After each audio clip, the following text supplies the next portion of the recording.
Hi, welcome to Monterey's Cooking. I'm John Pisto, and today I'm coming to you from the beautiful Cannery Row on Monterey Bay. I thought I'd do something different and show some of the people that, Monterey really has a active harbor and commercial fishing boats, and of course our Cannery Row, which at one time canned sardines by the thousands.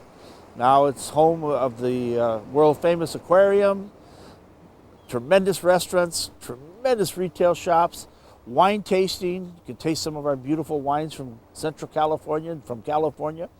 And it's a real fun place to be. Well, here's our resident sea otter.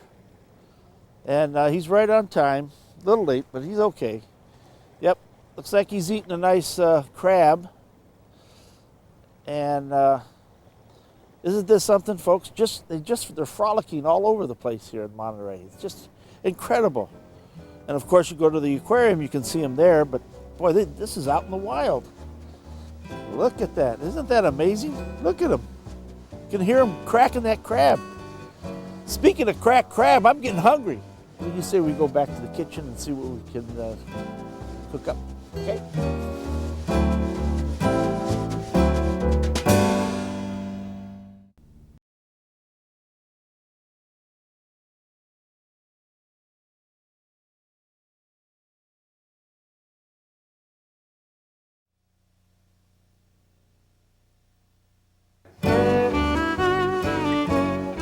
For those of you that don't know Monterey very well or at all, I hope you enjoyed those scenes we brought you down by the water. Kind of nice, huh? Very pretty. The harbor and views of Fisherman's Wharf with all the nice restaurants, and views of Cannery Row with restaurants and hotels and retail shops, wine tasting rooms, everything. Okay, the recipe I've been dying to do for a long time is fried chicken. Now, I know a lot of people go out and buy their chicken, and I do too once in a while, to be honest with you. But if you want to learn how to make good home-style fried chicken, we experimented with it a few times, and we came up with a darn good recipe, okay? Let me show you what we do. First of all, we buy chicken. I could buy a whole chicken because it's cheaper that way. And then we cut it up, or we have the butcher cut it up. But then the secret that I've learned is to soak this overnight in water, sugar, and garlic, and salt. Okay, what happens, the chicken absorbs all that beautiful, that brine, and it'll make it juicier. We'll see, I'll show you what I mean. Okay, to really do home-style fried chicken, you need a pan like this. You can use those big Dutch ovens, but it's got to be heavy, okay? And you've got to use a lot of oil. I think most people, when they make fried chicken, where they make the mistake is that they don't use enough oil. And what happens, they end up burning it. Now, you hear that? That's not a band going, or music. That's a little water particles in there. Now you got to be very careful that this is very dry, because if it isn't, those will start splattering and you'll get hurt. Now the secret we found, number one, is buttermilk. Okay? It's buttermilk and flour. Now, to get the flour, plain old flour, I use Sensational Seasoning. This has all the right combinations. Now, I know the Colonel, he's got a bunch of secret stuff, and so do I. And I have to add a little bit of salt to this because this is not, our seasoning is not salty. So I put one. Can't put too many now, otherwise it'll turn color too fast. Boy, that's packed in there pretty good. Okay, I put 1.5. This is about, I don't know, a couple pounds, 2 pounds, 3 pounds of flour. Now your oil, you have to make sure the oil gets to the right temperature. And who is it? One of the girls in my office told me a secret, and it's true. You can tell when the chicken's cooked because it changes sound. It kind of stops cooking, just kind of floats there. And that's the key that it's done. Thanks for that one, Christine. Okay. Okay, so we got buttermilk. We got chicken. Whoa! And, you know, this is fried chicken's good all the time. I love fried chicken. I'm frying with olive oil. Now, you can use vegetable oil. I don't like to use any hard shortenings. Okay. Okay, see what we're doing? Soak it in there. Now, this chicken's been in the brine. Okay, let's put a few more pieces. We don't want to crowd this. I'm putting all the smaller pieces. This way it cooks faster. This way we can taste it. Because this will give the old Colonel a run for his money. But I admit, I like the extra crispy. Now, how many people have not ever tasted Colonel Sanders? Everybody has, yeah. Hey, when something's good, it's good. Okay, now, how do you test this? Be very, very careful. Now, what I'm going to do is taste that. See, it's got to be saltier. Now, I'm going to add a little bit of extra pepper. Now, this is messy, but, you know, anything good is messy. Okay, let's see if this is going to work.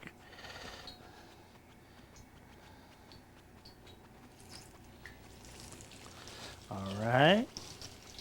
Now, if you had a gauge, you have to have a, what do you call those, thermometers? I've been, you know, I can kind of eyeball this. This should be at about 350, no more than 350. All right? Just lay those in there nice. That's about 350, 375. That's good. See, we use this heavy skillet because that's going to hold the heat. You know, when I was a kid, I remember this place out on the edge of Fremont. Now, you know, it's nice that when I talk with people around Monterey now, I say, do you remember this? Do you remember that? Well, you know, my family's been here since 1940. And most of the people I talk to have not been here that long. And they don't know what I'm talking about. But there used to be this little chicken restaurant, and all this lady cooked was fried chicken and roast duck. And she had stuffing and mashed potatoes. And she was a black woman. And in fact, she sent her kids through college. And I don't think there was more than, oh my, I don't think there were more than 5, 6 tables there. That's all. And we go there whenever we got this thing for fried chicken. Man, or roast duck. She knew how to cook. Yeah. Well, that's been gone for quite a while now. It's right on the end of Fremont. Okay, see how nice that's cooking? Okay. Now don't overcrowd it. Rinse your hands every once in a while. I'm about ready to rinse them.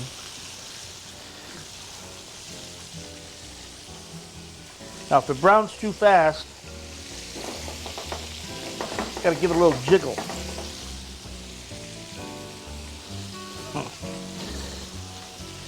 Okay, when I come back, I'm going to show you what the best accompaniment to fried chicken is, and it's not coleslaw.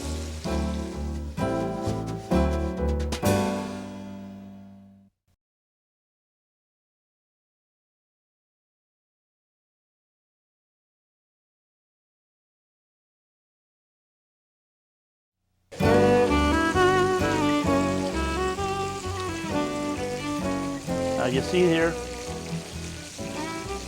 now you see this? Now is that good? That's good. Okay, that's not brown enough yet. Okay, you know, I remember my mom used to make fried chicken. Now I'm one of those pre-Kentucky, or What's the initials? KFC. I'm pre-KFC. And my mom used to make, I mean, we used to tell Mom, please make fried chicken, make fried chicken. She used to make, we'd stand around there waiting for that to come out. And it used to be, because it's a little bit of work to it, you know. Look at that. That good? Woo-wee. Look at this. This is looking good, folks. Now this oil is just about perfect. Now, let me tell you something. Deep frying, if it's done properly, it's very healthy because what you're doing is sealing that outside. It's not absorbing all that grease. It's okay. Just, you know, don't eat it all the time.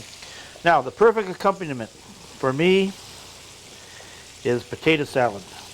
All right? So I've got some, these are Yukon Golds.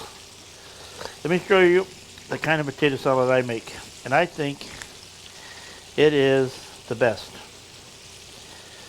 Now, everyone loves potato salad, right? I mean, that's about, you know, every nationality makes a type of potato salad.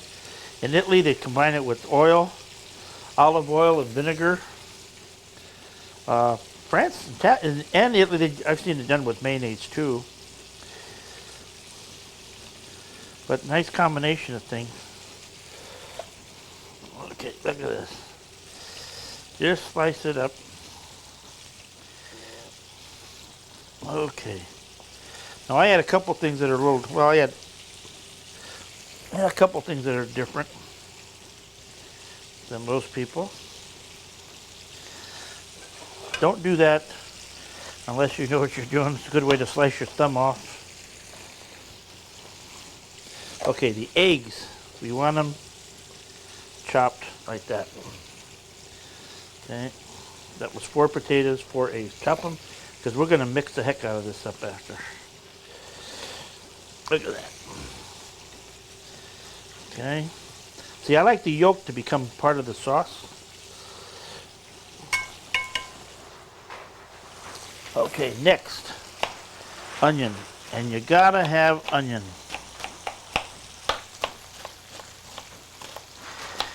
And you gotta put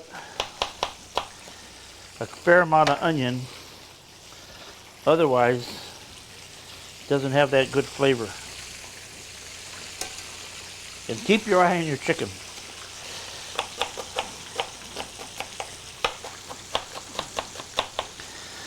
Cut the onion up pretty small. Now this is what I put. And everyone's saying, you're putting carrot? That's right. Carrot's going to give this salad a crunch that you're not going to believe. And once you try it, you won't eat it any other way. I'll guarantee you.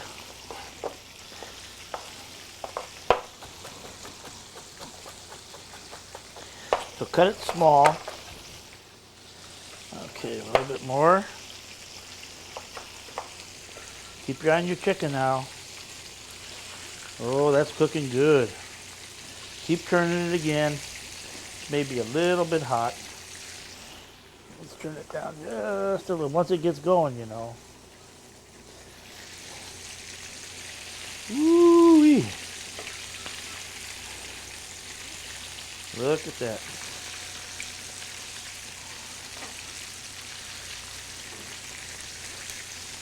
Okay. Ooh.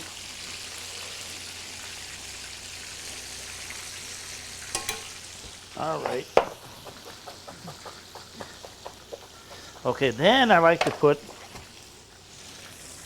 some good flat leaf parsley in there.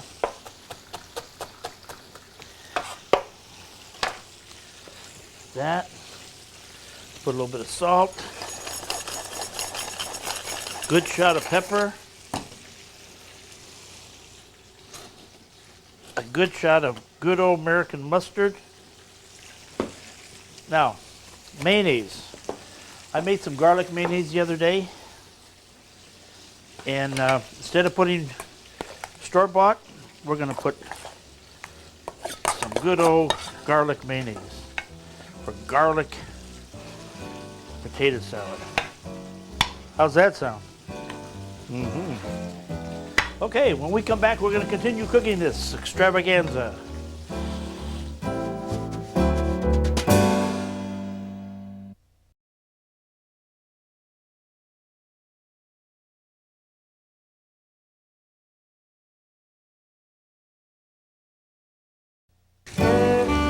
Okay, you see these? This is cooked. Now I'm going to put this on a. These are just about done.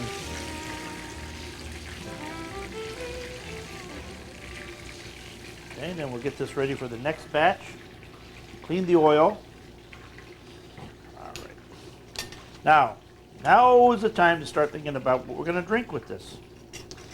So we have Carla Hall here from Ventana Vineyards. Hi. Carla, hi. How are you? Nice to meet you. Thanks. Nice to see you again. We tell you what we're going to cook today, and Right. you have some ideas what we should be drinking. We brought two. Now, we're breaking the rules. Yes, we're breaking Okay. the rules, definitely. So, what do we have? We brought a Syrah, which Syrah. is a nice full-bodied red wine with some good fresh cracked black pepper flavors to it, which is going to really bring out the spices in the chicken. It's going to accompany the spices in the chicken. Okay. For those who would like to cool the spices a little bit, we brought the dry Chenin Blanc, and that's got a barrel fermented wine. It's smooth, it's crisp. It's a very nice drinking wine. Barrel fermented? Completely barrel fermented. Which really softens the wine out It a bit. softens and kind of controls acidity. It's a great wine. Okay. Let us try. Just going to do a These little are piece beautiful. here. Nice and crispy, brown as heck. See, hold that one. And we got don't forget, we got all that nice garlic in this potato salad. That's for you. Wonderful. Thank That's you. for you. And let me do the same. And we'll try this. Oh, gotta pour the wine. All right. This is the That's the Syrah. right? I like Syrah's delicious. Beautiful color too. Monterey County is doing very well with this grape, aren't they? It's one of the Rhone varietals. Yes. And this area is very suited to the Rhone varietals. If you haven't tried it, I tell you, it's a whole different type of flavor.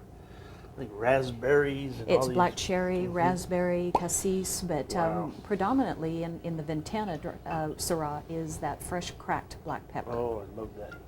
That sounds great. Dry Chenin Blanc and Syrah. Okay, let's give it a shot here. Okay. See what we got. Let's pull that chicken off. There you are.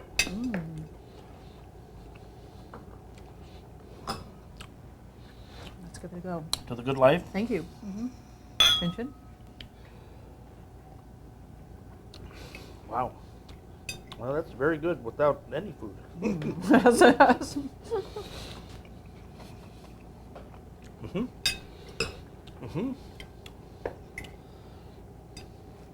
Now we'll try the dry Chenin.